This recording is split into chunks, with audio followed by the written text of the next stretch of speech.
Albert A. Wall, the voice of the jungle, broadcasting on the DVC to all points unknown.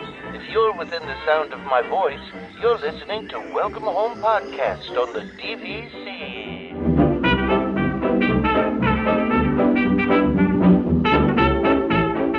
Hello and welcome home. Thank you for joining us on episode 233 of Welcome Home, a Disney Parks and Vacation Club podcast. I'm Tom. I'm here with Trevor.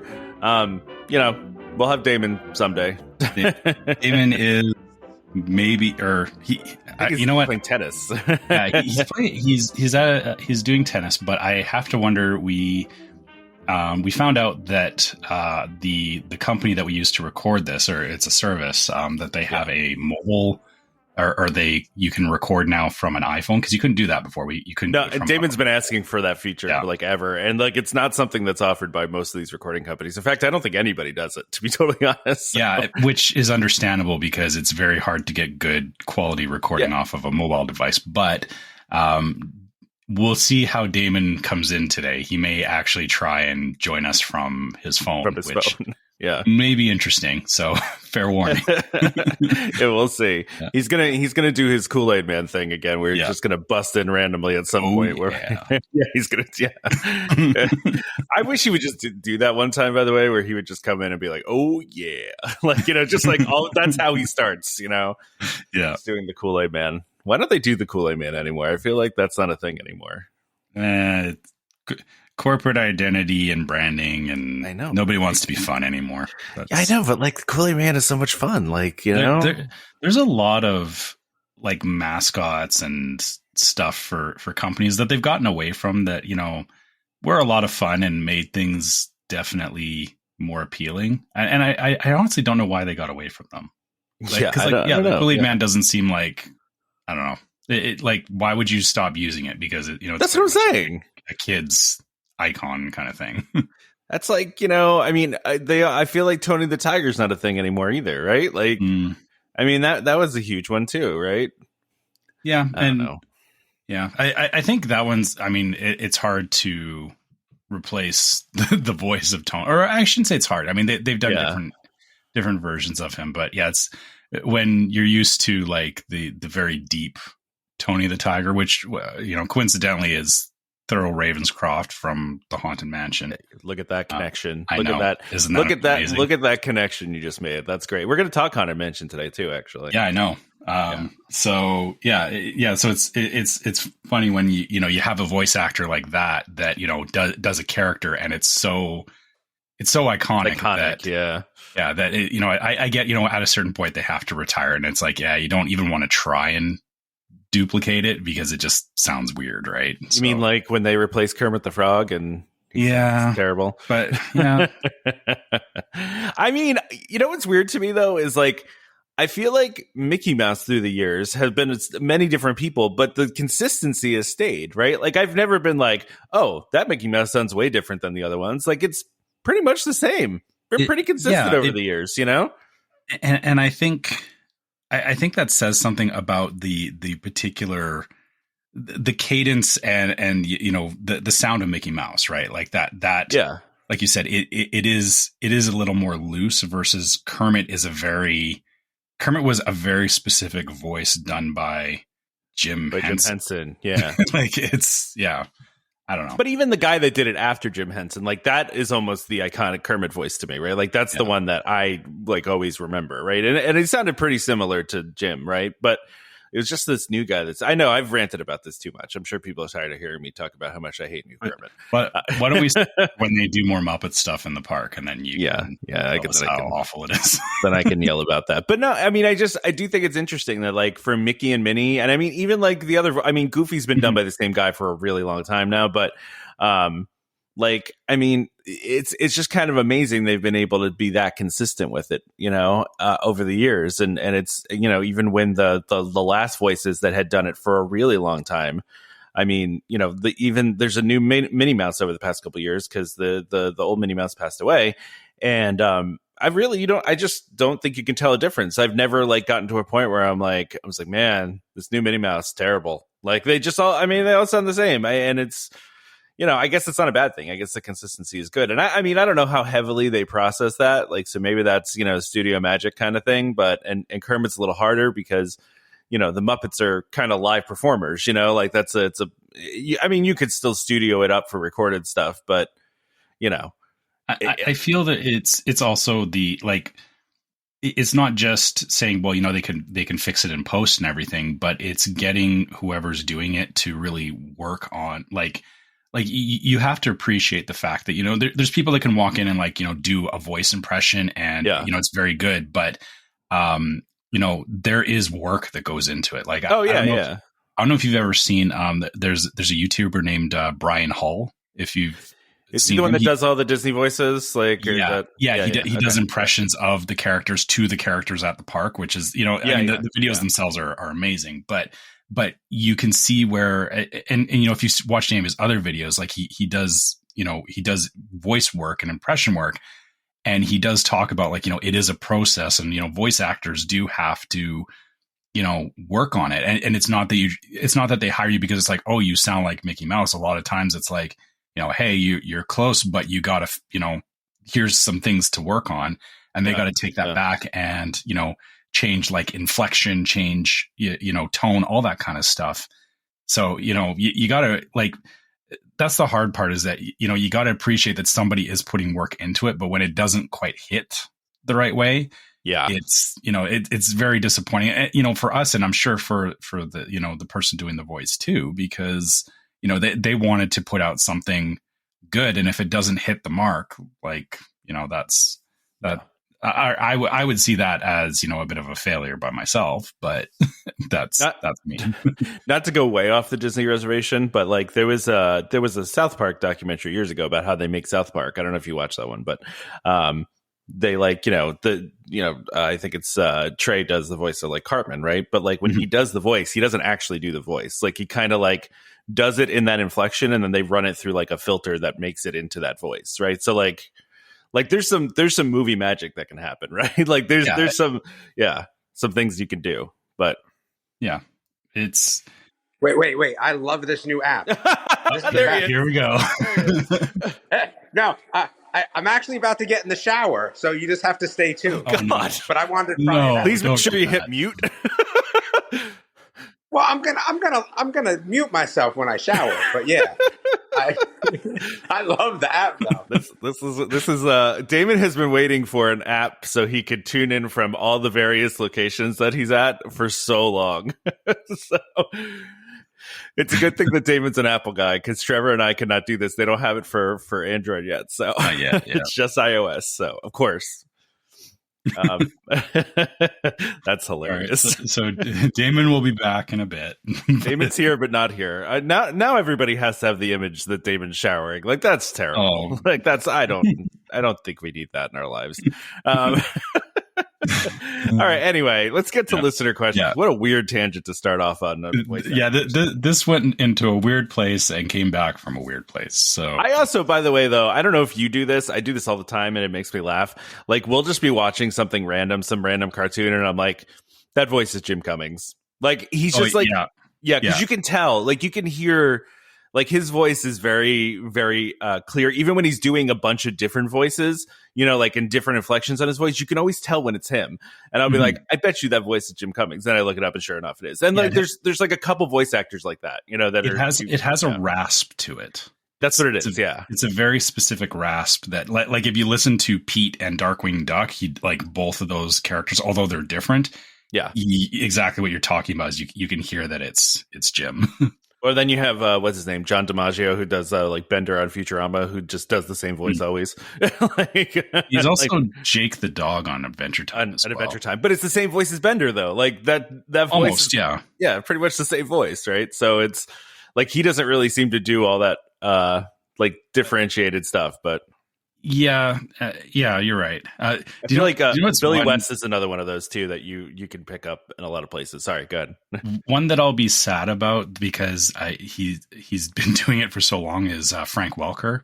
Oh yeah, He does the voice of Scooby and Fred on Scooby Doo, and he's been doing it forever at this point. And I'll be sad when when he stops doing it, because like there's decades of Scooby-Doo shows that, like, even though like you're saying, other actors have changed, like even like Shaggy went from Casey Kasem to Matthew Lillard. Frank has been consistent through the whole thing, and even Grey Delisle, who does Daphne, same thing. Like it's one of those things where it's like, yeah, once the original voice actor goes away, it's like, I don't know if I'm going to be able to handle this. But actually, to be fair, I haven't watched some of the more recent like Scooby-Doo, so maybe they've already changed it and I just haven't seen it yet. Yeah, well, this is actually a well-timed conversation too, because the voice of Mario just said he's retiring too. So yeah, that's a big thing. He's been doing it for a very long time, right? So. And that makes my signed Mario Kart 8 poster all that much better. Wow, nice. Yeah. Nice. All right. So this first question is, I wish Damon was not showering for, because I know you're not into sports at all, Trevor. So this is really a me question. He can come back in and answer. He's going to come back and just answer, right? He's probably listening to all this and going, "Oh man!" Like, I know, right? So DJ says, "Hey guys, not necessarily Disney related." But with the NFL season started around the corner and with the group having a fantasy football league, I've always wondered what sports team you support, if any. So I'm a Giants fan. I could tell you that Damon is a Cowboys fan, which is... Dude, I can take this in the shower. I can take this in the shower. This is... It's a little too echoey. That's the problem. Cowboys. Oh my God, this is so ridiculous. I can't. Oh no. Oh, this is really bad. This is really bad. David's just going to take this thing everywhere now. Okay, but David's a Cowboys fan. I'm a Giants fan. But, so DJ says, being from Northern California, my teams are 49ers, Sacramento Kings, Sacramento Republic FC. Oh, look, he throws in a soccer team in there, too. If Disney were to have an NFL team, and actually Damon asked this question in the group, similar to the Mighty Ducks, Angels, Orlando Magic, what would be the best name for it? Thanks, guys. Love the pod.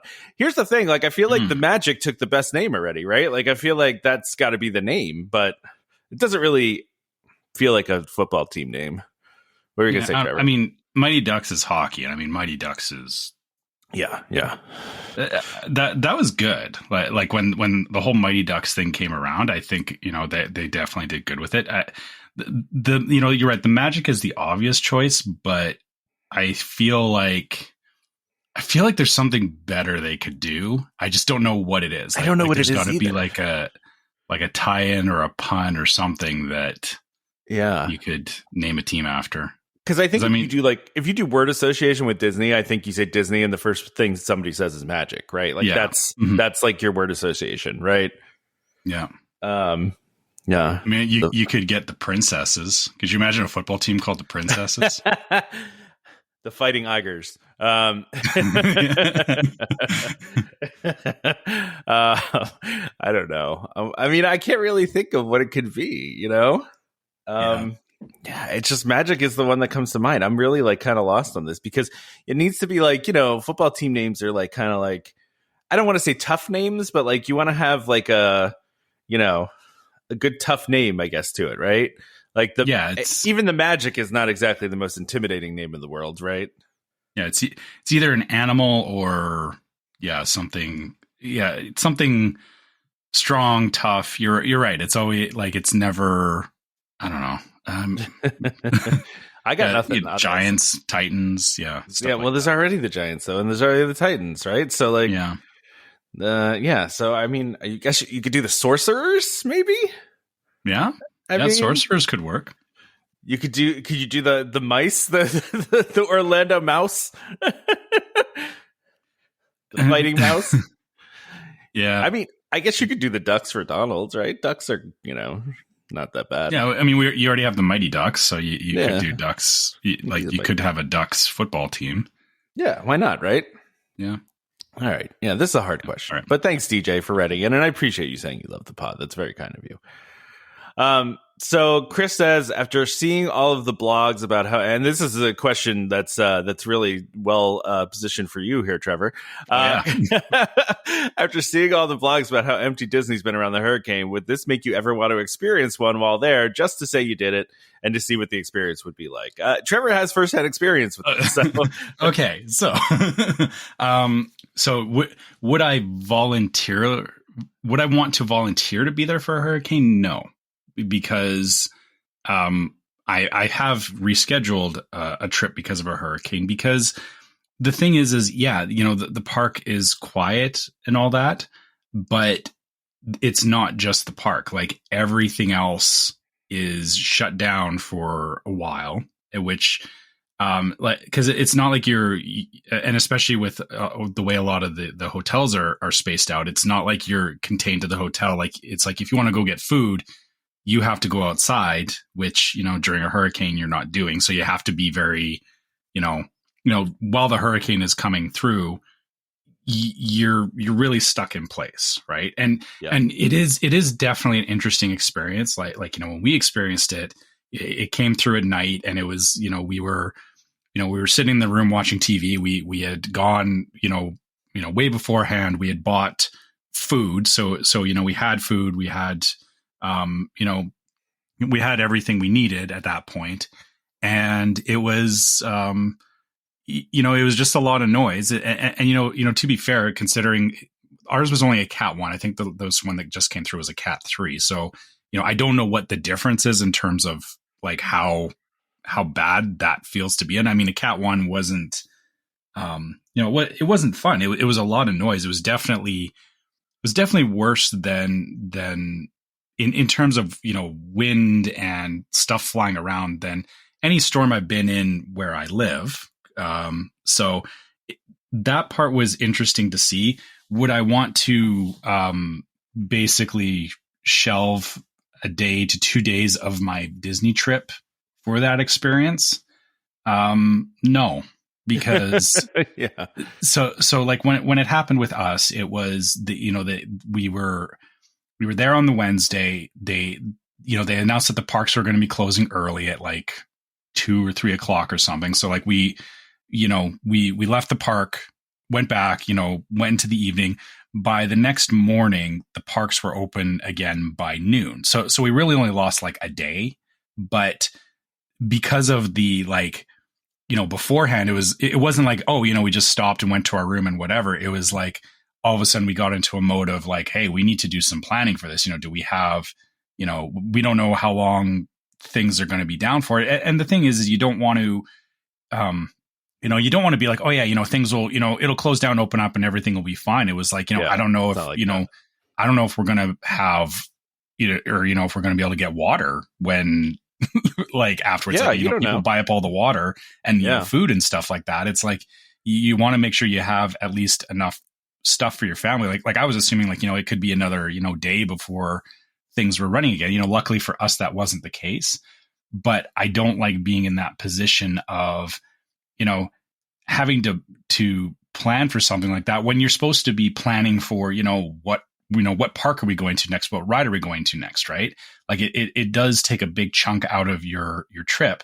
But if you're there just to experience that, I can see where, okay, fine. If that's what you're wanting to experience, I guess, it doesn't feel disruptive to, saying, oh boy, we got to experience a hurricane. It's not like an exciting thing. It's like, that was interesting. And I know a little better now how to handle it.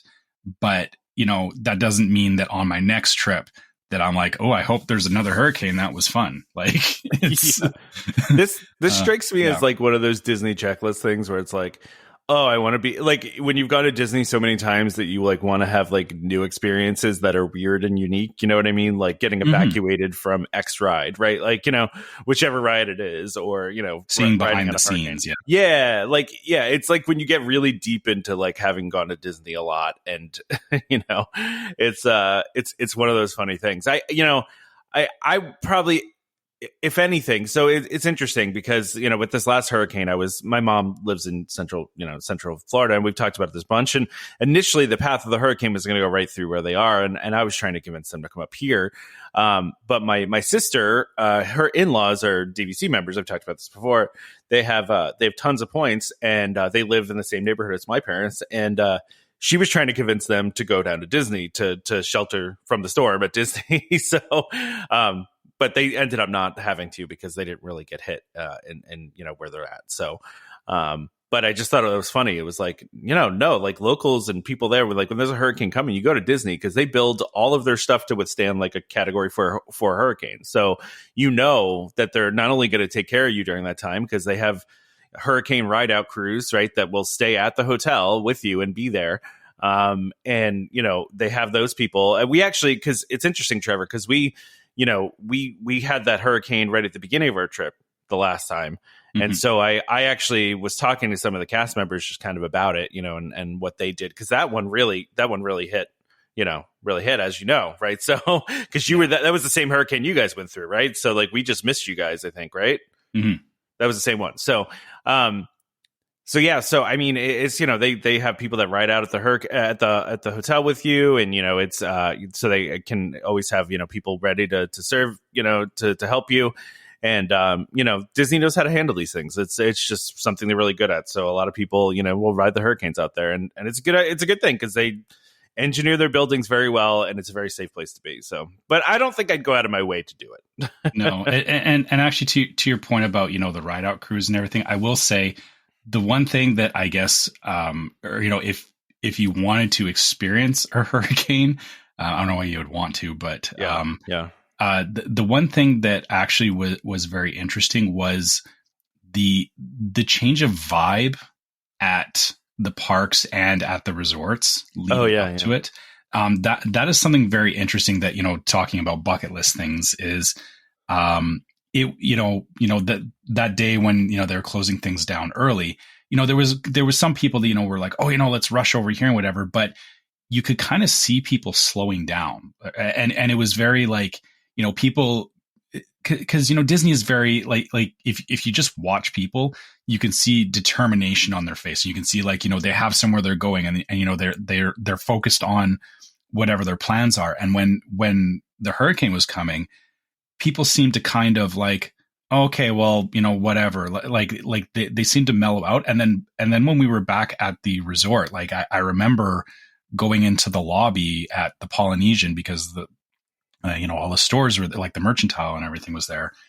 And, I was going there to pick some stuff up, and, there was people hanging out. There was characters in the lobby and stuff. And, it just, for as weird as it sounds, like as much as it was stressful because a hurricane was coming, people just in general seem more relaxed, and I think it was just because they didn't know, like there wasn't any like I got to get here or I'm missing something, or that kind of like barreling forward, get out of my way attitude that a lot of people tend to have at Disney.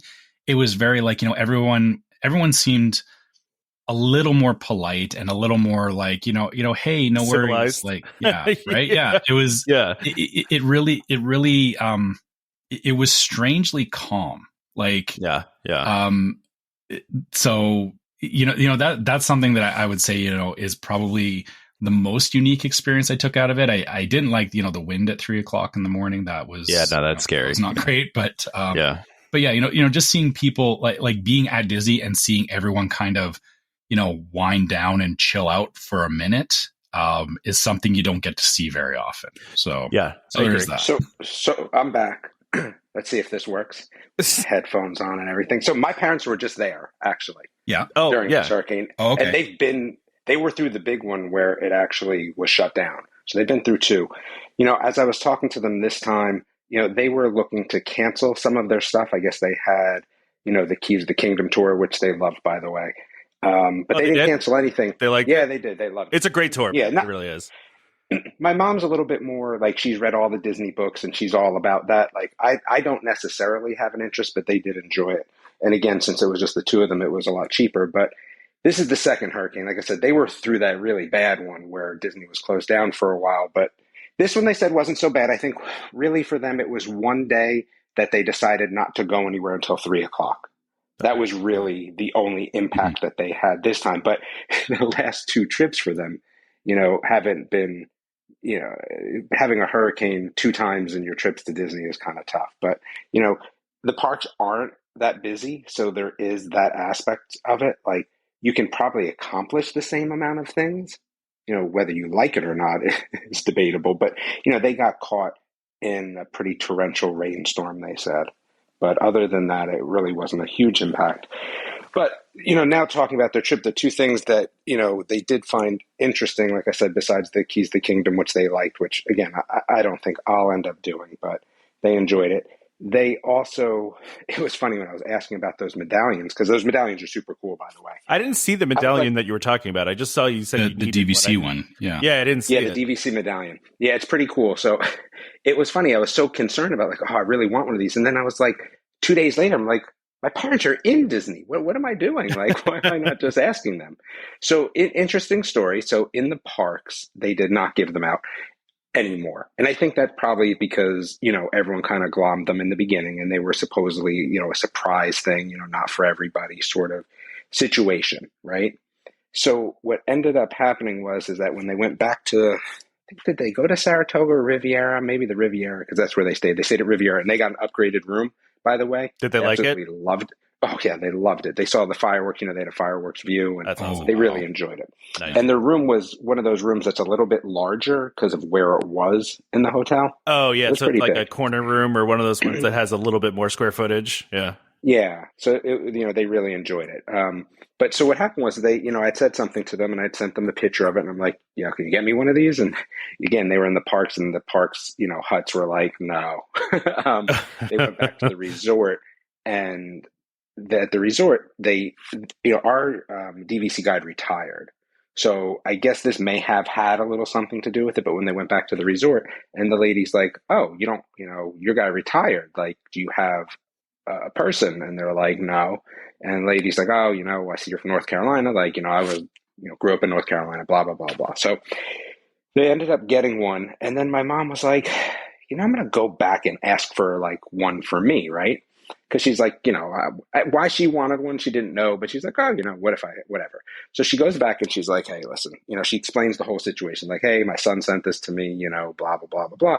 And the guy goes, you know what? He goes, because you didn't come over here and give me a whole song and dance and try to lie to me. He goes, I'm not supposed to, but here's another one nice. for your son. I was like, oh, okay, right. So it does, sometimes work out in your favor when you tell the truth, which you always should be doing anyway. Yeah, of course. Especially at Disney. I think, yeah, exactly. Especially at Disney. I think the other thing that was super interesting that I didn't really think about before that my parents, again, saw was, so they're in Riviera and they see a dog, like kind of hanging around, right? And they're like, it's kind of weird, right? Like a dog just hanging around in Riviera. Like, and I was like, oh, maybe it's a service dog. And they're like, no. My dad ended up going to ask, and it was the bedbug dog. Oh, so okay. But yeah.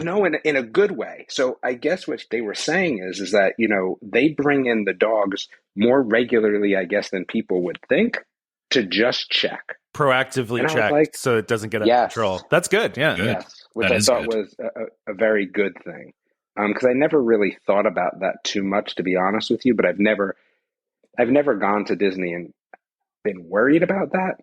But it's nice to know that they're a little proactive, because I think more hotels are probably reactive than proactive. But I understand, being at Disney, it makes sense to be a little more proactive with something like that. Well, because it doesn't matter how nice of a place that you're at. It's bedbugs can be Absolutely. anywhere. Yeah, like they can be anywhere, and especially there's a lot of international, visitors that could come. That during the trip they could come. They could come over or just really from anywhere. I mean, it could happen from anywhere. So.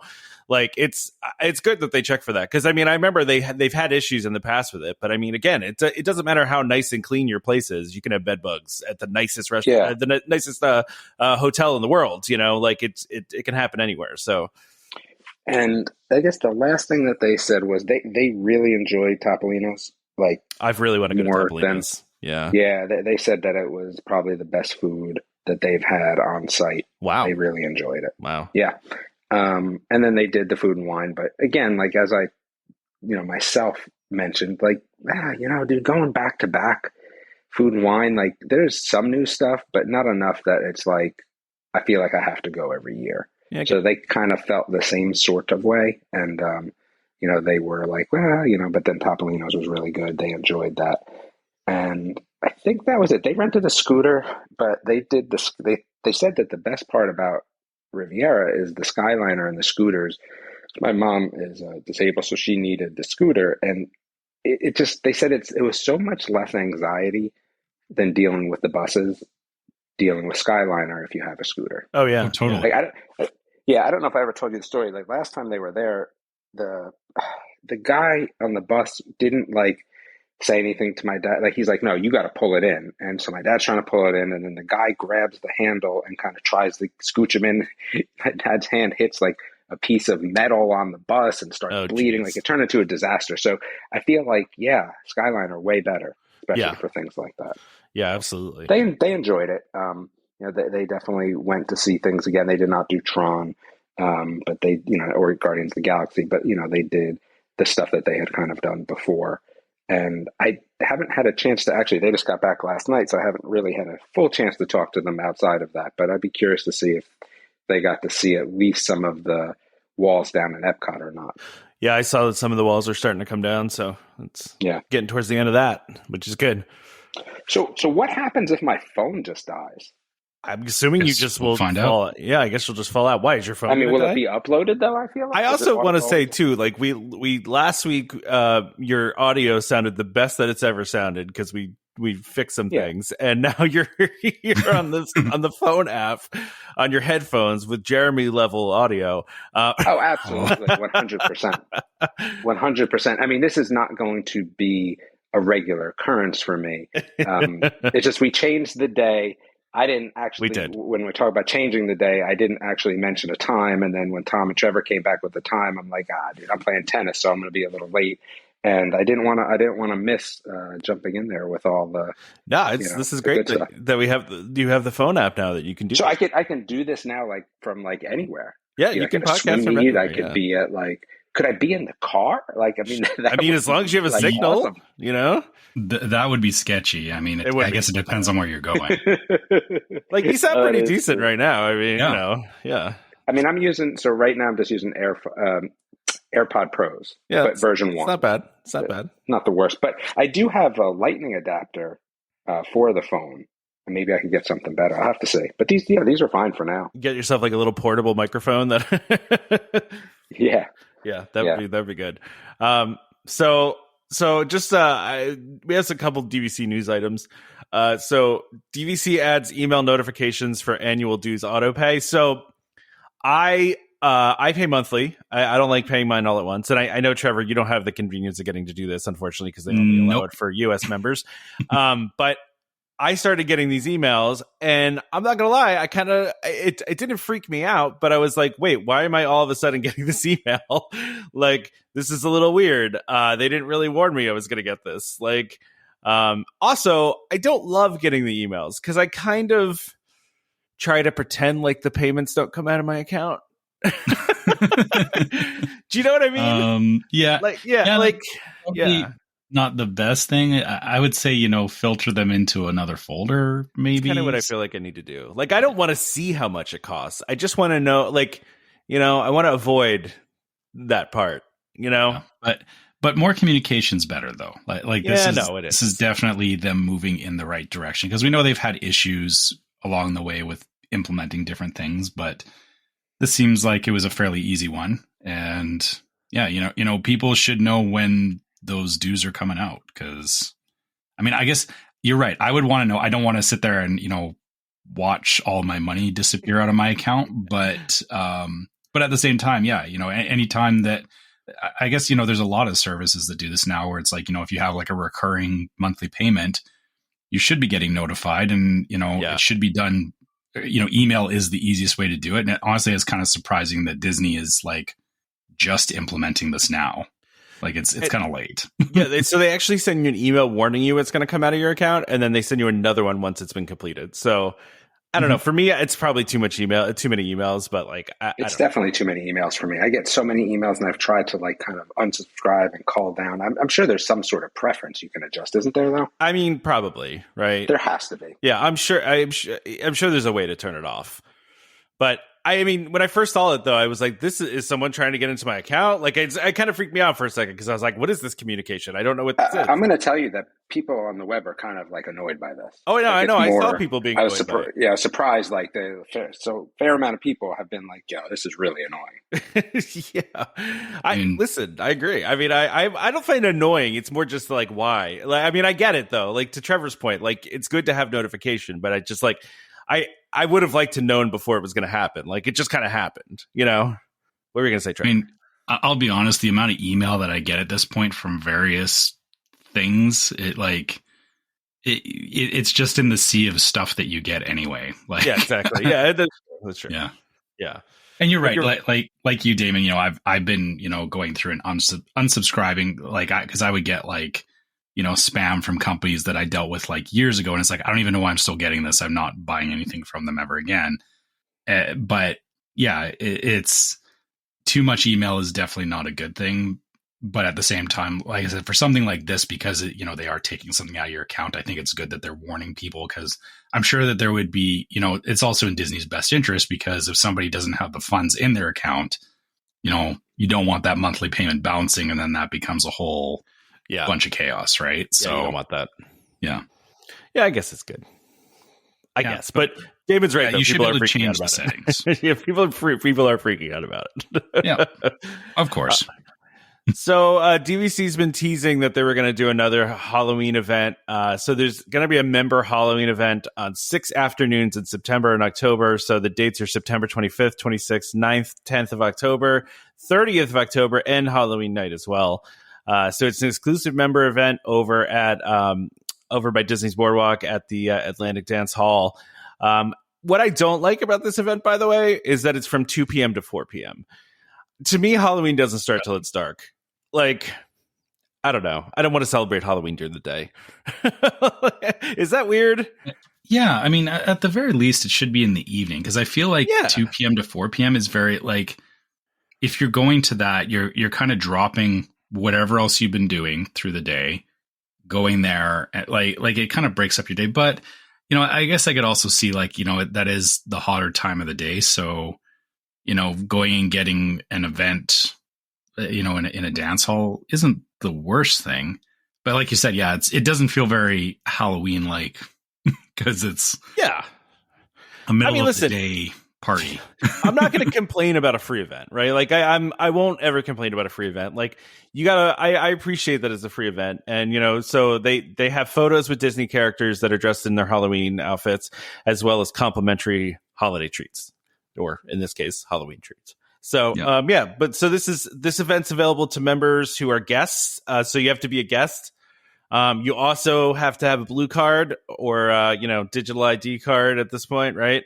But you got to be, I'm just going to call it blue card forever. They call it membership extras, but yeah, if we say blue card, that's what that means. Everyone knows what blue card means. Yeah. So you got to be a blue card member for this one. This is not available to the non-blue card folks out there, so sorry. But they are allowing an owner and up to 4 additional guests. So families of 6, sorry, you're out of luck. Well, you should have both parents on the I think is it per owner? Like my wife and I are both listed as owners, so like could I have up to 10 people between the two of us? Yeah. Okay. Because each of you has your own card and all that, right? So yeah, I guess so. Yeah. Okay. Well, that works then. And then the Disneyland Hotel, it's going to host its first member event in October. So look at this. The Villas at Disneyland Hotel invites DVC members to attend a complimentary Halloween celebration dubbed, by the way, they could have come up with a better name than this. This is terrible. Disney Vacation Club Candy Crafting Characters. Let's just go with the alliteration here. DVCCC. DVC. I would prefer that to Disney Vacation Club Candy Crafting Characters. Like, my gosh, what a mouthful that is. I mean, at least call it DVC, so just reduce the amount of words in there. But it is similar to the event we just talked about, right? So they're going to have treats, and they're going to have it looks like some characters and stuff like that. So this one is 3 to 5 p.m. At least it's a little bit later on 2 nights, October 17th and October 24th. So you do have to again be staying on a Disney property in Disneyland. Although it also says you could just have a ticket to the Oogie Boogie Bash, right? So, which is interesting. So you could be staying at a different resort, and as long as you have a ticket to that evening's party, then you can go to this. Interesting. Yeah, I guess it is. That's probably because there's only 2 resorts there, so they can be a little more lenient on people staying outside of the resort can get in. Yeah, exactly. But it's just an interesting thing for them to have on there, especially when they are not doing that for the Disney World one. But again, it's different, right? Because there's so many DVC resorts at Disney World, and there's really just not at Disneyland. So, I get it. But yeah, I just thought it was kind of cool they were doing something for members at Disneyland. They really are trying to do things for Disneyland members, right? So yeah, I think it. You're going to see Disneyland ramp up here over the next couple of years. Like you said, they're trying to, I think, make a Western DVC center. Absolutely. I don't know how well it's going to work, but yeah, I think they're definitely trying to focus on the West Coast. It looks like. Yeah, I mean, between the lounge and the new resort, and doing special events like this, and I mean, Moonlight Magic. I mean, they had a Moonlight Magic this year, right? I think. I mean, I remember there was one before the pandemic. I just don't remember if there was one this year or not. Yeah, I don't remember either. But yeah, to your point, yeah, they're trying to mirror everything they're doing in Florida, in California, except for coming up with decent names for things. DVC4, DVC to the 4th power. Yeah, with the little 4 because there's a little 4. Yeah. I mean, why couldn't they just call it the Disneyland Halloween, DVC Halloween party,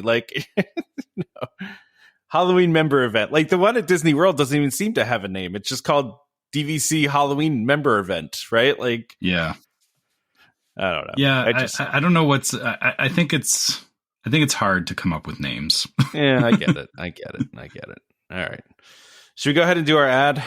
Yeah, let's do it. Let's do our ad.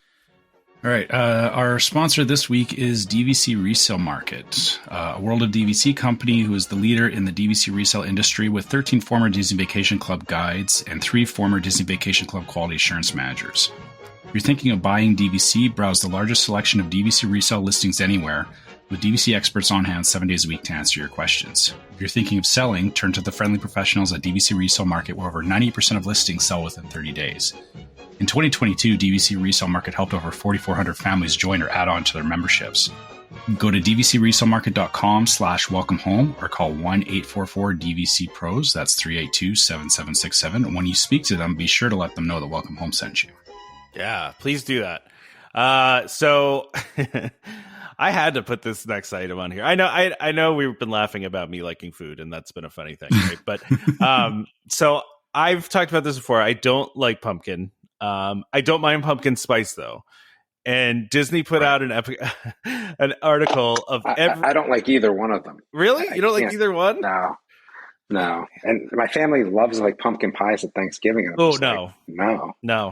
No, thank you. I don't do pumpkin pie, Damon. I like cinnamon, that cinnamony, nutmeggy kind of thing that is the spice. I don't really even love cinnamon. Like if I'm apple pieing it up, no cinnamon. Rice pudding, no cinnamon. And everyone gets all bent out of shape, yeah. Yeah, I'm bent out of shape. Yeah, I'm not with you on that one, Damon. Sorry. Yeah, I just like tart apple pie. That's it. I'm actually kind of excited because, Tom, being in New Jersey, you get great apples all the time. Yeah. And now that we're down south, you don't. Well, I shouldn't say that. Now that we live in North Carolina, we don't.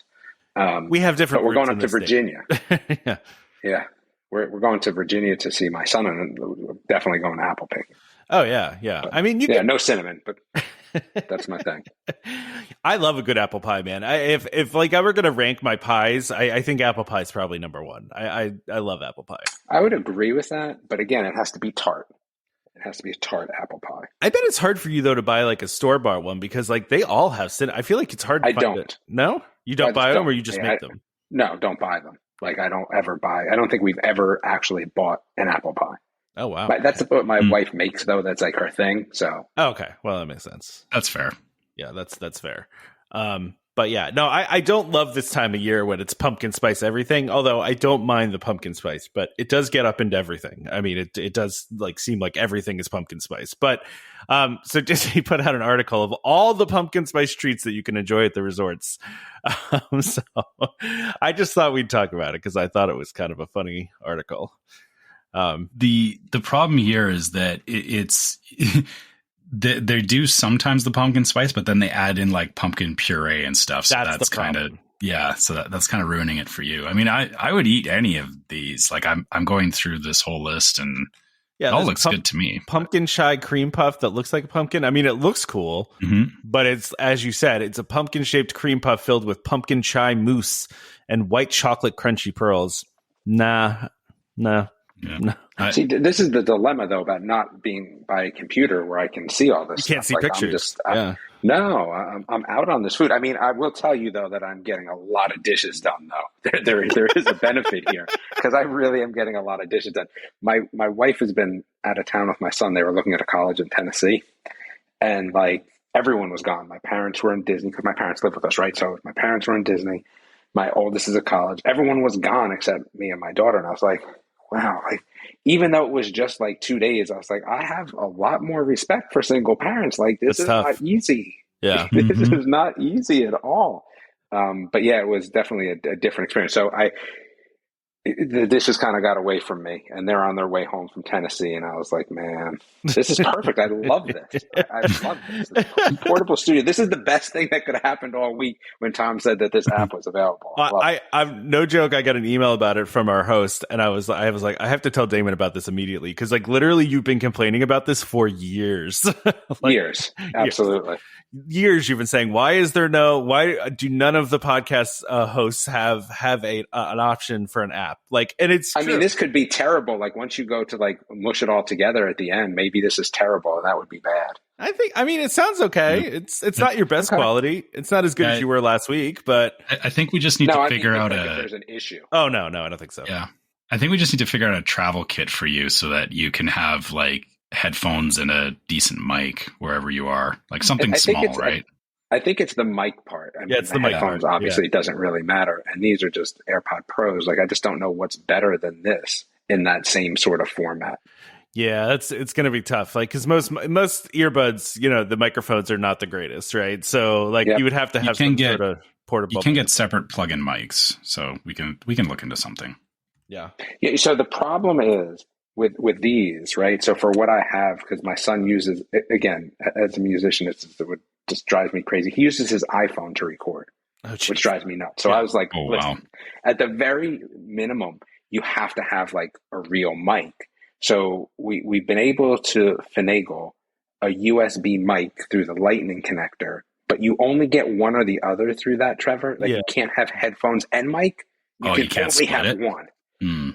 No, but if your mic has a headphone jack in it, could you plug it into the headphone? Yeah. Okay, so you could do that with your Yeti. Then you could. But I mean, it a little like defeats the purpose, right? Because I'm down here, like showering, doing dishes and stuff. Like it takes away your movement. Yeah, I almost need maybe a Jabra, like someone at a call center would have. We need to get you a stick mic, like Bob Barker had. Like the real skinny mic. Yeah, you just walk around. But then I can't do dishes though. That's the problem. True. Yeah, get you a lav, get you a lapel mic.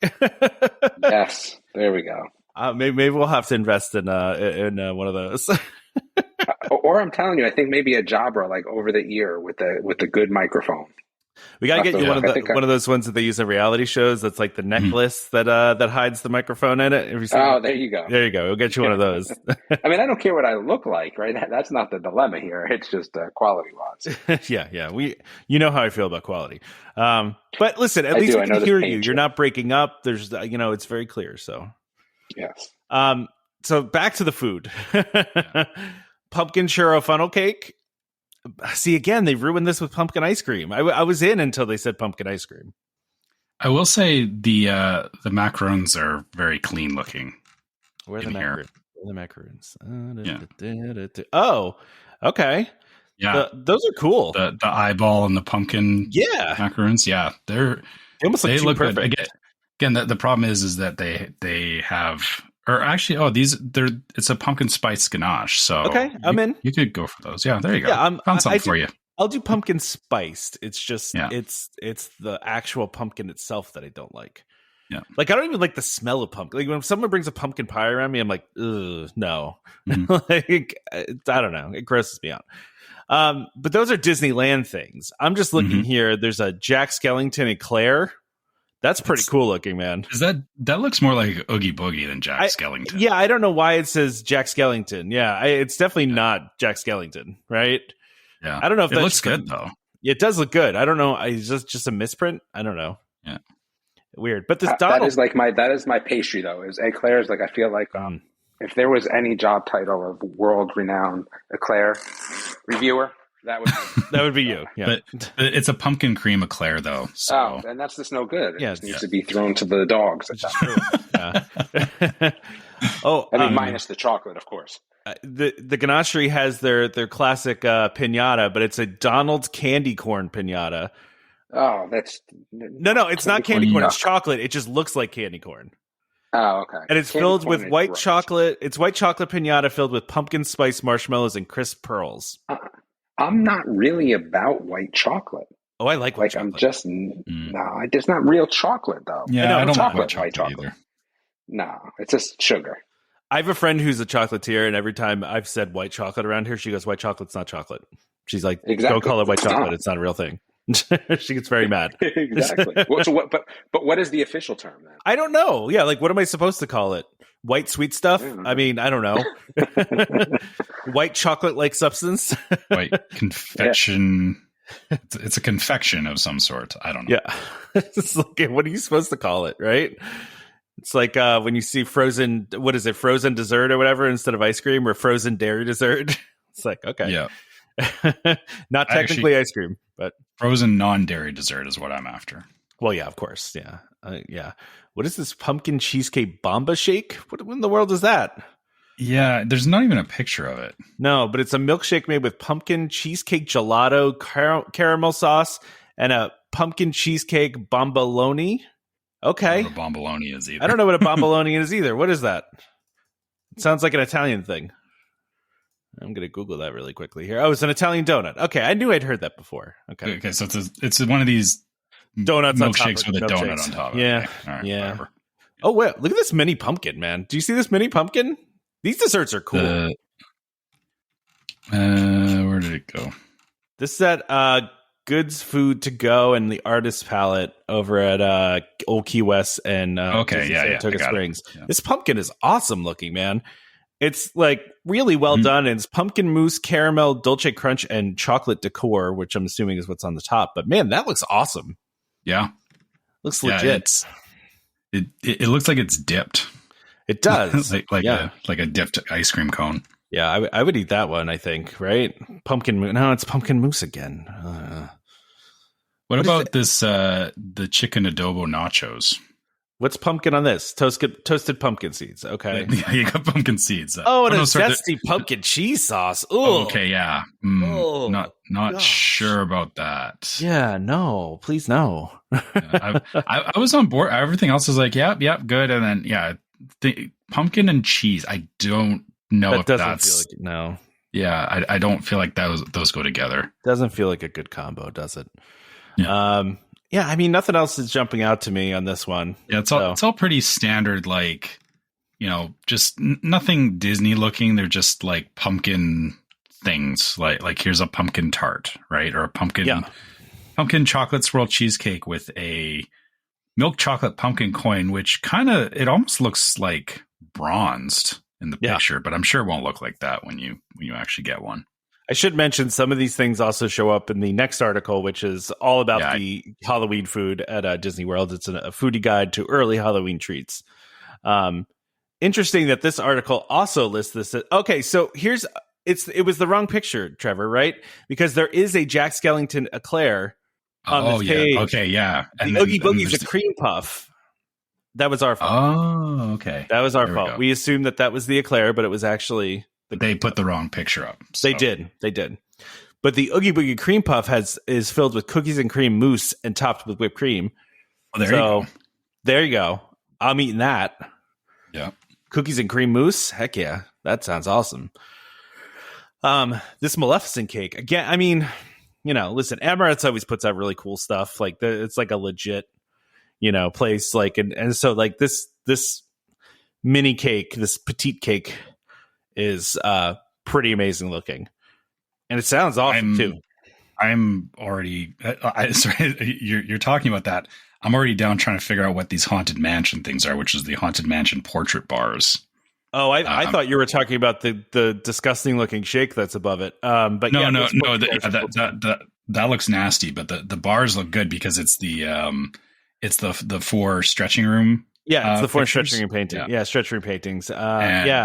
Ganache bars with raspberry, salted caramel, chipotle, and passion fruit. So okay, interesting. It's got a little bit of kick to it, and hopefully balanced out by the passion fruit and the raspberry. Okay, yeah. Interesting. What I need to know what this greenish looking the hitchhiking ghost thing, chocolate chiller, a blend of 3 chocolates, malted milk, and cream. That sounds delicious. It just looks like. I wonder if it's just the lighting. Is it just the lighting? Very sickly. Yeah. Yeah, it looks like a dark greenish, what I imagine sewage would look like. Yeah. I was gonna say it looks like sewer water or something. Yeah, it doesn't look great in this picture, but it sounds delicious, right? Like we found this in a swamp. Here you go. Like I'm a big malt guy. Like I love a malted shake, a chocolate malt shake. Oh yeah, I love malts. Malt's delicious. So I would definitely have this. Let's see what else we got here. Anything that stands out to you that we haven't talked about already? Yeah, whoopie pie, I feel like we talked about the one that's the monster whoopie pie. Yeah, I feel like we talked about that one, right? Mm-hmm. Yeah, because a lot of these are definitely repeated from the last one. Yeah. Okay. Well, that's cool. That's all we need to cover on that. Then let's go to Disneyland. Let's talk about this Disneyland news. Let's talk about what's going on over there. This is kind of cool. I'm not like a Disneyland person, but I really kind of dig what they're doing here. This is kind of big. They're expanding the grounds around Haunted Mansion, and it's going to have its own retail shop coming finally. Much like Disney World has Memento Mori, right? Yeah, exactly. So yeah, there's Haunted Mansion's always kind of been like there's New Orleans Square, Haunted Mansion, and Splash Mountain, and so it's just kind of like shoved in between there. But like it works with New Orleans Square, but there's not been anything around there, and it looks like they're from the pictures, it looks like they're actually expanding the exit, which is surprising because the exit they cut off when you come out, it's like you come out and there used to be like a pet cemetery that you could go and walk into, but like years ago they blocked it off, and there's been like a whole section that had been unused right next to the exit, and it looks like that's where the shop is going. But then they're opening up that whole area that it looks like it's going to be a lot more open, and the queue is getting redone for anyone that's been to Disneyland. And I mean, this is a general Disneyland thing, is that the queues are from the 1960s, meaning that they're very tight, very small, and it's just a lot of switchbacks. So they're redoing the queue. It looks like they're taking some inspiration from the queue in Florida, the Disney World version. Yeah. So there's going to be like it looks like the tombs, or what are those? They're not tombstones. They're like, they're like, I mean, they're kind of tombstones. I know what you're saying though. It's like these like busts. Would you call it maybe? Yeah. There's the bust, but then like there's like the big where the casket sits in. I guess it is a tomb. It's like there's like where the where you can play the music and stuff like that, right? So they're taking pieces from that, it looks like, but it's not going to be exactly the same looking from the pictures. It actually looks like there's going to be kind of a garden in there, which is going to be Yeah, it almost looks a little flowery and bright, doesn't it? Yeah, but I have to wonder if it's going to be, kind of like how like a cemetery garden is. I feel like it's going to have that kind of vibe where it's it's nice, but it's still a cemetery. Yeah, because I just zoomed in on this picture, right? So it's like there's a big tree in the middle. It looks like there's a fountain of some sort coming up, like a wall fountain. It looks like there's a statue. It almost looks like a statue of a mouse. I don't know what that's supposed to be, but over to the left, all the way to the left. Yeah. So probably again, they may be bringing back in stuff from the Pet Cemetery. Yeah, because the Pet Cemetery, like because they have like the tombstones that have like the jokes on them and stuff. Like they had the pets for that, and there is a pet cemetery at the exit in Florida. Like if you actually, when you walk out, like it's funny, it's very hard to see, but it's actually like, if you look left, it's like on the side of a hill. And at the top, there's actually, there's the Mr. Toad. What's it called? The thing that used to be on the top of Mr. Toad's Wild Ride is up there. Oh yeah. But, yeah. Oh, so, if I would have read the actual article, it says the one-eyed cat in there. So I'm guessing that's maybe the cat, a statue of the one-eyed cat. I don't know. Yeah. But yeah, it's, So that's fantastic that this whole area is getting a facelift, because it really did need it.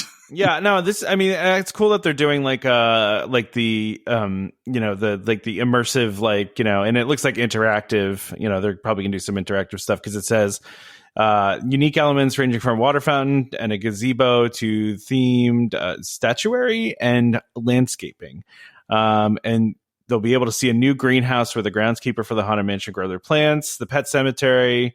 Ooh, yeah, that'll be cool.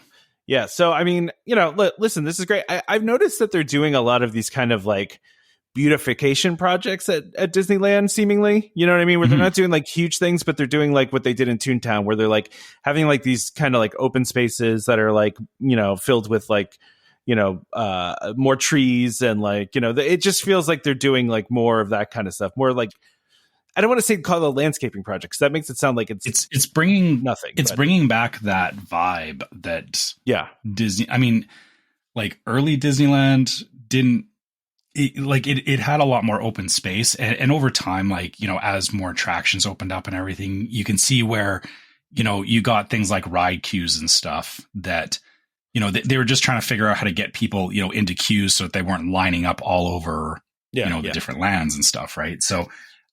This is kind of going, or it's finding that happy medium where the queues are still the queues, but it's, they're set up in such a way that it doesn't feel like you're standing in a queue. Exactly. Yeah. It is cool that they're opening a Madame Leota themed shop too. That's cool. I like that. Yeah. Yeah. I'm fully expecting it'll be just a mirror of Memento Mori. Yeah, it'll carry all the same stuff you would find in Memento Mori. It'd be cool if they made it different, though. Like if they did, listen, don't get me wrong, Memento Mori is cool. Like we always go in that shop just to kind of see what kind of random stuff they have, because they do always have really weird merch in that store, which is cool. Yeah. Like I'm glad they don't just have stuff that just say like Haunted Mansion on them. Like they always have like really kind of fun stuff in there. But it'd be kind of cool if they did something different for Disneyland. But who knows? They probably won't. My only thing with that is then it becomes an issue of, this has always been an issue. It's like, oh, this thing's only available in Disneyland and not Disney World, right? Like, I see. I know what you're saying is, it's cool to have something unique to that particular park, but on the whole, I think it should carry a lot of what Memento Mori does. Yeah, no, I agree. And the other thing they're doing too that they announced in here is that they're making enhancements to the plaza adjacent to Tiana's Palace. This area is one that holds a lot of memories and history, so they're making it a park-like setting. Again, another place for people to relax and enjoy the ambiance. They're going to have the live entertainment there, and then they're going to put in new trees, and kind of just make it like a little park kind of setting, which again is, it seems to be they're doing like a lot of these kinds of things at Disneyland, which is not a bad thing, because I've not been to Disneyland, but it's I know it's smaller, and I know that especially in like Disney World, even it can feel like a lot sometimes, and it can feel like it's weird when you have when you're walking through the hub, right, and they have all those green spaces where you can kind of in this the busiest theme park in the world, kind of almost sit and have like a serene moment just sitting on the grass, you know, and like enjoy yourself, like, you know. And so like those kinds of spots I feel like are not, like you said, you don't have as many of them anymore, right? And that's something I think that is good to add. You know, I think people enjoy having these little places to sit and relax and you know, just take a moment away from the crowds and the, you know, and just enjoy the scenery, enjoy the entertainment, you know. Yeah, Florida needs to do that more, but yeah, Disney's always been, or Disneyland has always been really good at that. I feel like we've always, like you're talking about, we found those spaces in various parts in the parks. This area in particular, they have a jazz band that plays there, which is like it's a very cool vibe when you get, you know, when you walk in there, and I'm just imagining what it'll look like after, you know, they finish Tiana's and everything, is, you know, you'll have the jazz band playing, and then the cool thing is that it's the thing that I always liked about that area, and I'm sure that they'll keep it there, is that, you know, the park will be very, like, you know, bright, and, you know, you'll hear the jazz playing and it's very upbeat and everything. And then you start walking over towards Haunted Mansion, and like Haunted Mansion just has its own aura about it that like it's cool because it goes from like this like happy, and then like you walk up and it's kind of like, oh, like here's the scary house at the end of the street kind of thing. Like exactly. Yeah. It's very cool how they do that. And I'm sure they'll keep that intact after all these improvements. Yeah, no, I would think so. So, yes, this is cool. So, and then the last item we have on here is actually technically DVC news. I probably should have put it with the DVC stuff, but, wait, did Damon just add something in here? Parents' trip. This is all the stuff that he already talked about. That was his notes. Yeah. We might have lost him at this point. He might be gone. But anyway, he's doing dishes. Yeah, he's doing dishes. No, I'm here. I'm still doing dishes, man. You have that. You guys have air fryers, I'm assuming? I do have an air fryer. I haven't used one in a while, though. So instead of having to clean out the air fryer all the time, you have those BPA food quality liners. Silicone things, yeah. Yeah. So we have those, and it works really good to clean them if, like, you clean them right away. But then if you let them sit for 4 days, here I am with a toothbrush. So yeah, no, I'm still here. I mean, it's Disneyland stuff. I don't care about it. Yeah. But I'm still here. Amazingly enough, I'm still here. You are still here. I mean, listen, this phone app has been great for you because we get to keep you longer, you know? I'm just glad we don't hear like the dishes banging around and stuff as you're I'm just glad he's not in the shower anymore yelling things from the shower. Like that's like that was a shocking part of this episode. So Disney animation inspired mural will be in the villas at Disneyland Hotel, which I love when they do this stuff, man. Like I don't know, like that. Like the little tile mural that they have at like Riviera, like, you know, they've been doing this kind of stuff, but I love the fact that they're doing this mural and it's got a lot of, the characters in it. Just taking a look at it here, I see, I see Alice in Wonderland. It's an interesting choices here, right? So you have Alice in Wonderland. I see Mowgli. I see Moana. I see Sorcerer Mickey, Simba. I see Snow White. Raya. Yeah, Raya, which is a movie I still have not seen yet. It's a good movie. It's not the best one, but yeah, I got to check that out. I see Aladdin and Jasmine. Oh, I see Baymax in the background. Peter Pan, Tinkerbell, obviously Frozen characters, Encanto, Tiana, and Bambi. Right? Oh, there's Babe. Oh, okay. I was looking for like white Baymax, not the Baymax flying Baymax, right? So it's just an interesting collection of that they decided to go with. Like Jungle Book to me feels like an interesting inclusion there. Really? Yeah. I mean, I just don't feel like you see a lot of Jungle Book. That's all. Oh, I don't know. I guess I feel I see enough Jungle Book stuff, and Jungle Book is kind of just assumed for me. That's fair. The ones that surprise me is like, well, Raya, obviously, right, and having Mirabelle from Encanto in there, like some of the newer ones, right? That's a little more surprising to me at this point. I actually feel like I need to watch Raya with my daughter because we are going to Disney on Ice in a couple weeks, and I think Raya is in the Disney on Ice show, and I feel like we need to watch it just so we can, know what the deal is with Raya. So, yeah, I'm actually going to Disney on Ice on the 30th. So yeah, about 4 weeks from now. So yeah, that'll be fun. I'm actually excited for Disney on Ice. I mean, last time I did it, I was like, obviously a kid. So like, it's kind of be fun. I'm looking forward to it. I did it once, and when I was a kid, and I just did not care. Like I thought it was boring, but you know what it was all about for me, Trevor, was, and this is so true. I like everybody that's been to Disney on Ice is going to shake their heads in their cars or wherever they listen to this in. It's all about the little light up toy that you get when you're there. Because I remember when I was a kid, it was the Disney on Ice it was probably right around the time that like Aladdin was out, right? So I remember that I had one of those light up stick toys, and when you turned it on, it was like the scene where Jafar is a snake, right? And so like Jasmine's stuck inside like the hourglass, right? So I think like Jasmine was on the inside, and there was like a bunch of like little puffy stuff that could fly around, and like you turned it on, and like the puffy stuff flew around on the inside, and there was like a spinning Jafar on the top. It was like the coolest thing ever. But like literally, like that's, to me, like I know my daughter's gonna want one. In fact, nowadays when you go to buy the tickets for the show, you can literally do those as an add-on. You could just buy them right then, like because it's become such a thing. You see, my parents had 3 kids, and so that was we never got stuff like that. Yeah, it was. Yeah. And I think that was why, we would go to the show, you'd see all the other kids with all the light up stuff, and we're sitting there, enjoying the show, but it was like, or trying to, like I said, I guess I don't care that much about figure skating, and my wife's going to get mad at me because she used to figure skate, but I don't care about it that much.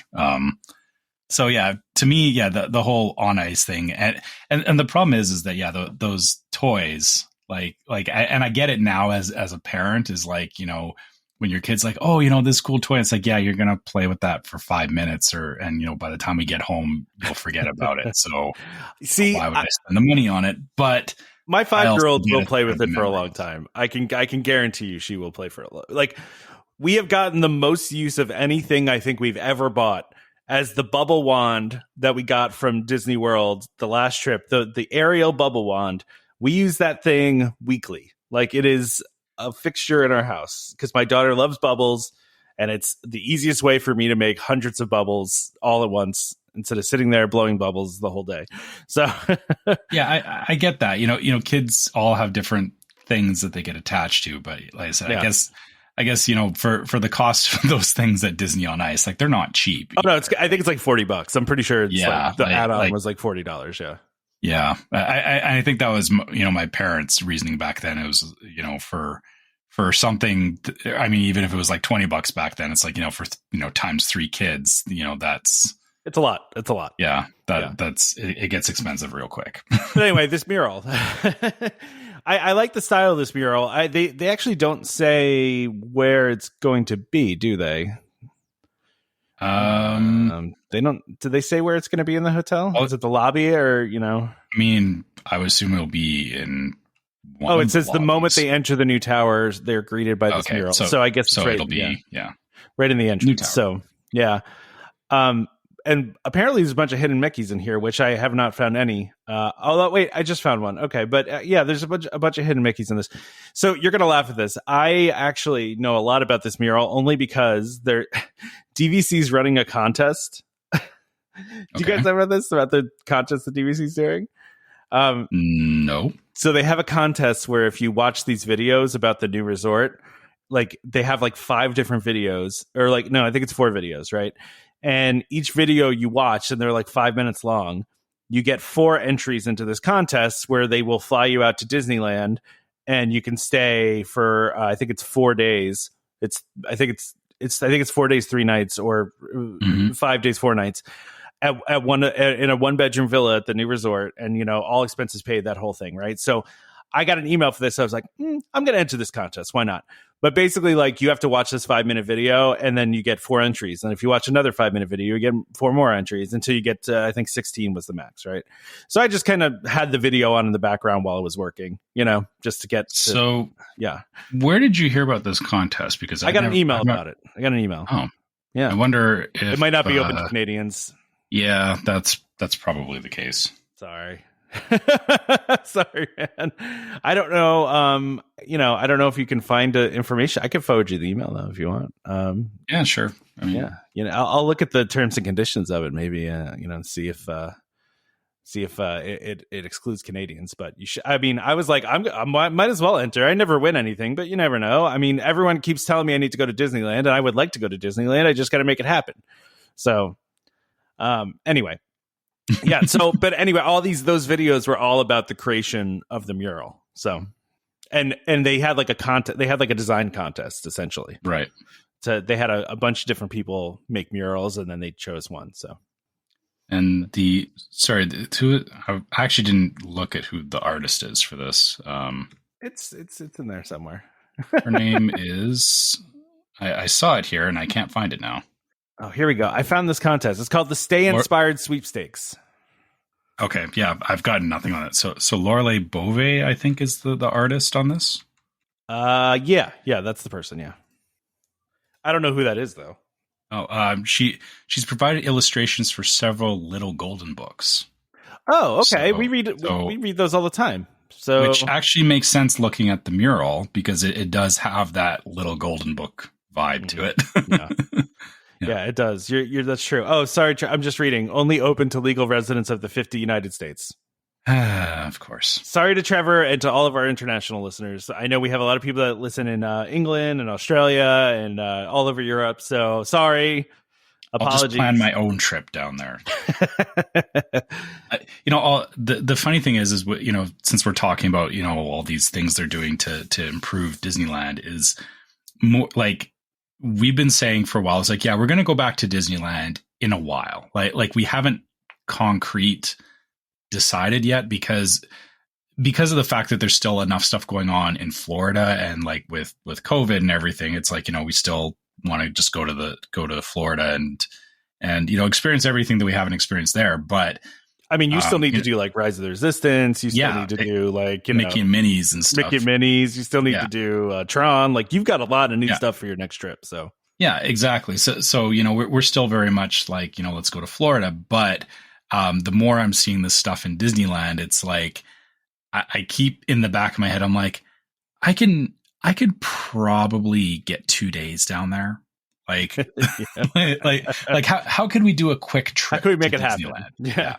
It's becoming more and more of a thing. Definitely that I'm thinking about it, and it may be like usually I plan like the trips to Florida because it's a bigger trip. We plan them really far in advance, but I may just pop down there at some point here in the next year. just to do it. Yeah. Because it's much easier for me to get to Disneyland than it is to get to Disney World. It's a much longer flight for you. Yeah. Yeah. But the funny thing is because of DVC, Disney World's actually cheaper for me than Disneyland. Yeah. It's kind of a weird thing, right? It's weird, but it works. Yeah. Well, why don't we go ahead and wrap this up? Unless Damon has anything else he wants to bring up, if he wants to talk more about his dishes. Now that I'm at the end of it, sure, absolutely. A ton to bring up. How's that? How's the silicone thing going? All good. It's not dishwasher now. It is. It's in. Yeah, but dude, there's no way. You don't want to run those through the dishwasher if they're coated in something. I don't know, man. My dishwasher gets everything off, man. It's like nuts. I don't know how that doesn't work in this house. Like my wife thinks that's the case too. It doesn't work. Like you can't if you leave stuff out for 3 days, you can't just throw it in the dishwasher and there's some magic fairy that goes in there and makes it clean. Like that doesn't work like that, man. Especially those silicone things. They're harder to clean than you think. Anything. Anything. All right. I would say that the 2 things that I want to chat about were, has anyone seen the new Star Wars show? Ahsoka? Yeah. Ahsoka? Yeah. I heard it was good. I haven't watched it though. I haven't watched it either. It's okay. It's okay. Right. But I think the bigger thing is those 2 Tennessee Pigeon Forge things. The one that they got posted. Oh, the Nerf thing? About the Nerf. Yeah. The Nerf thing looks really cool. So there's going to be a huge Nerf arena. I think it's around 30,000 square feet, something along those lines. And it's going to have obstacle course, battle arena, and all that. But the same group that's putting that together is also doing, what is the 6th Crayola experience? Now, Tom, I'm sure you're familiar with the one in Pennsylvania. I've been to the one in Pennsylvania. Yeah. Yeah, me too. So that they're doing one in Pigeon Forge as well. It's becoming interesting because there's a lot of stuff going there, and because it's not, the money's not coming from a single source. I think there's a lot going on. It's a bunch of outside investment that's coming in. Yeah, it's an interesting thing, like a Nerf thing. I could definitely, see myself kind of looking to do that. There's still a lot of things that we haven't done there. So, Chris was, kind enough to point that out, which was kind of neat. But a Nerf arena, like I kind of am on board for that. Can you imagine if it was your job to pick up all the Nerf darts after every battle? I mean, that seems like there's got to be some sort of machine. I feel there has to be, right? It's like the ball picker machine at a driving range or something. Yeah, there's got to be something that takes care of them. But I'm just imagining how much my back would hurt. It's just like trying to pick up darts all day long. I think it's going to be an interesting area as it continues to get bigger and bigger. And again, there's a lot of land that Dollywood owns, so it will be interesting. It makes me upset that the Void didn't come back, to be honest. Yeah, I agree. Does it make you guys mad sometimes when you see how cool the Nerf stuff is now compared to when we were kids? Because the Nerf stuff now is like they've got some really water guns too. The Super Soaker stuff too. Well, that's what I was going to say. I think that the Super Soakers were still pretty darn good growing up, so I'm okay that the Nerf stuff wasn't as good because water guns are far superior to Nerf anyway. I feel like I want that one around here. Think about it though, dude. If you get hit by a Nerf dart, right? What's your penalty? Yeah, but he's saying it's too cold, right? You're saying you're not. You got about a week. You can play with a Super Soaker up here, and then it's too cold. Yeah, but it's not like you don't have summer. Yeah, it's not as long as you think. It's very short. Nerf, but I mean, you can have a Nerf fight in the fall, but you're not busting out your Super Soaker in September. I feel like the problem with Nerf fights is the same thing as playing paintball without a referee. You know what I mean? Like, oh, you didn't hit me. Yeah. Or like airsoft. Like, no, that didn't hit. Yeah. But that at least hurts enough that even if you got hit, it's still there's some sort of penalty you have to pay, I feel like. Yeah, I'm just thinking to myself, like, have you seen like the water gun that you could like use rechargeable that you can like it fills itself up and like shoots like water bullets? Fire? Yeah. Yeah, there's some cool stuff. I still like the ones that fire with the Orbeez now. Like that's also super cool. Oh yeah, those are cool. Yeah. Yeah. And then they're getting like cooler and cooler. I feel like there's some pretty neat stuff. So yeah, because when I was a kid, man, we would have like Super Soaker like battles. Like they would like all the neighborhood kids would like get their Super Soakers, and we would just run around like. But that sort of play doesn't exist anymore. No, that's not a thing anymore. No. Yeah. Like the neighborhood play, like again, maybe there's some neighborhoods, but not as many of them as there used to be. So my kid had Nerf gun fights when he was younger. They would be outside. On like you're talking about, like it would be all the kids bring their Nerf guns, and then you find darts around the neighborhood for months afterwards. Yeah, that's the problem with Nerf guns is you always like find you just like always lose a dart no matter what. Like there's always a dart missing, and then you find it years later. And I mean, it's funny to me though because it feels like doing a Nerf arena is like a de-evolution, like compared to like laser tag. It's basically laser tag with more work. I don't know. It's better.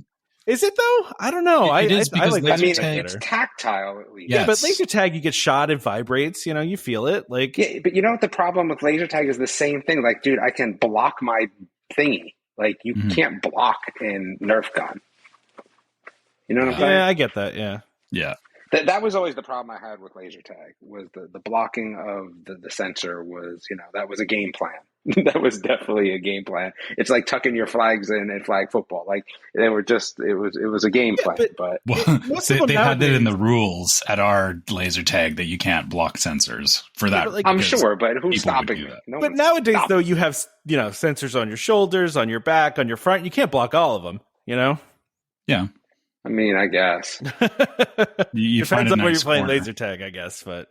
Yeah, I mean, the laser tag place I worked at in high school, they had sensors on the shoulders, front, back, and on the gun too. So, like, even on the gun, there were sensors that you could hit. So, yeah, Yeah, that's cool. I mean, the only other thing I would say that is, I don't know if are you guys Adventure Time people? We were talking about this. We talked about it last week. Actually, yeah. Adventure Time came up earlier than that too. Yeah, so now I'm on season 3, and I'm starting to buy in. So I'm going to keep everyone up to date as I go through all the seasons. But I'm in season 3. It's, in theory, I think, getting a little bit more serialized, I think. So we'll see. But I'm going to keep everyone up to date on my Adventure Time watching as well. Yeah, it does start to tighten up later on for sure. It's, yeah. It has some moments, I'll say. Like they definitely, I know a few of the episodes kind of blindsided me with how like far away they went from the goofiness. Like it kind of got almost serious. Got a little real. Yeah. All right. Well, why don't we wrap this up? Yeah. I guess that's what about it, Damon? Store? You had more? What about the store, though? I mean, we haven't really talked about that internally yet. So the store will be up. It will be up this week, even if it's just with one item, so you can go. But we're going to post it in the group first. And this is for the golden button stuff that we're going to be putting up there. So yeah, I mean, you can expect to at least see a link to at least one item, even though there'll be more at some point in the coming week. Yeah. So how's that? Well, yeah, we'll see. We'll see, David. I don't know if you've looked at the store yet, but there's two. I saw there was one item. There was there's two. Were there 2 different stores? Yeah, I created one with a very large logo and one with a small logo. So I think we need them both. I don't know, man. The large logo one looks a little crazy. Well, okay. You know what? Take a look. Just take a look. We'll let people decide. Yeah, because there you go. I think you all will see what we're talking about. I think the smaller logo I felt like we better. limited options too much last time. People want different things than we want. There's a lot of options. There's a lot of options. Yeah, I like that. Damon, you can actually we can get pickleball paddles with the logo on it. So I don't think I need that. You don't need a welcome home pickleball paddle? What are you talking about? Yeah, I don't think so. And then the new logo is going to be here soon. Yeah, like the one we're actually going to use for everything. Yeah. I don't think we've actually announced that yet. Or I guess we're announcing. No, I think I did. Did we? No, it's been on the group at least. It's definitely been on the group, I think. Yeah. But anyway, so it's going to look like this, everybody. If you like the old logo, you better order stuff because it's going away to be put in the vault, never to be seen again. And there'll be a new logo that is based on the old logo, but more modern. Then there'll still be the Patreon logo for the Patreon people, and then there'll be a new shirt. I think that's what we have coming up. Yeah, exactly. There we go. All right. So, Trevor, you want to wrap us up? All right. So, as usual, if you guys want to reach out to us, you can always find us at welcomehomepodcast@gmail.com. We love getting your questions and, hearing your trip reports or, anything you want to share with us. Keep it coming. If you want to follow us on social media, you can find us on Facebook as Welcome Home Podcast. Same thing on YouTube, and on Instagram, you can find us as Welcome Home Pics. If you're on Facebook, as Damon mentioned about the group, we have our Facebook group, Welcome Home Disney Waitlist. You can join that group to, see some of the stuff that we post in there about, upcoming things that we're doing. But also we have a lot of great listeners in there that, love to share knowledge, love to talk about Disney, and is just generally one of the best Disney groups on Facebook. So, make sure you guys join that if that's what you're after. If you want to help support the show, go to store.welcomehomepodcast.com. As Damon said, we have our current logo in there, which we have shirts and mugs and stuff like that. But we will be changing that up here in the future. So if you want the current logo, get it now. If not, you can wait and see what the new logo looks like, and maybe pick up a shirt for your next trip. And also, separate to that is the golden button shirt that we've been talking about. That will be a separate store. It's not going to be in the main store, but we'll provide more information on that when it's available. For anyone who likes Patreon as a means to support people, you can go to patreon.com/welcomehomepod to check out our different levels of support in Patreon. Each of them has something unique that you can only get from Patreon. The logo is Patreon only, and for all Patreon supporters, they get access to our Discord server, which is yet another place that we love to talk with our listeners and is a little more intimate. And we share things on there that don't even get shared on the Facebook group. So, or on the podcast. Yeah. So it's a different conversation. It's still a podcast conversation, but it's a different one. So make sure you check that out. If that's interesting to you. Last but not least, if you are listening on iTunes or Spotify, leave us a 5-star review so that the algorithm gets happy and shows us to more people, because that's what algorithms do. That they want to be happy. They eat stars like Captain Crunch. So make sure you do that. It's been working too, by the way. These reviews are really helpful to us. Yeah. And if you're on iTunes, make sure you write us a review, because we do love seeing those. We do read them on the show. So, if you write us a review, you may get it heard at the end of the show, which, like this Tom, one. Do we have any new ones? Yeah. We do. We have one from Canada. Ooh. One of your Canadian brethren or sisterin.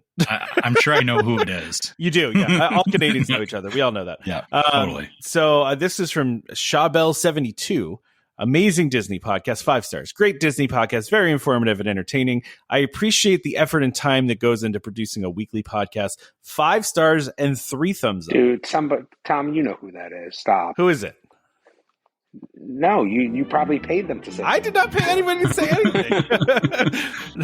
No, that's not me at all. No, how can I post from Canada? I'm not posting from Canada. It wasn't me either.